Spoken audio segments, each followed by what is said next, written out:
এতদিন ধরে সবাই আমার বাড়ি থেকে কেক নিয়ে যায়, আজ কিন্তু আমি কেক নিয়ে যাচ্ছি। হ্যাঁ, আমি জানি তোমাদের সকলের প্রশ্ন, আমি কেক নিয়ে কোথায় যাচ্ছি বা কেন যাচ্ছি। আসলে আমার খুবই ছোট্ট এক দেওরের বার্থডে ছিল 23শে আগস্ট।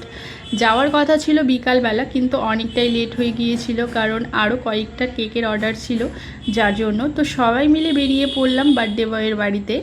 এবারে একটু কেকের কথা বলে দিই। যাওয়ার প্ল্যানটা হঠাৎ করেই হয়েছিল যে সবাই মিলে যাব, আর কেকের কিন্তু কোনো অর্ডার দেয়নি।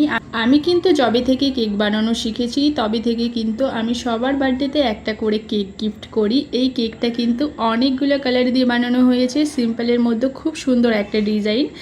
আর এই কেকের ডিজাইনটা কিন্তু অনেক দিন ধরে আমার ফোনে সেভ করা ছিল, তারপরেও আমি অন্য একটা ডিজাইন বানানোর কথা ভেবেছিলাম, বাট লাইন না থাকার জন্য সেটা কিন্তু আর হয়ে ওঠেনি। পরে সবাই মিলে ডিসাইড করলাম এই ডিজাইনটা। তো কেমন লাগলো কেকের ডিজাইন জানিও। সবাই ভালো থেকো, সুস্থ থেকো। জয় শ্রীরাম, হরে কৃষ্ণ, রাধে রাধে।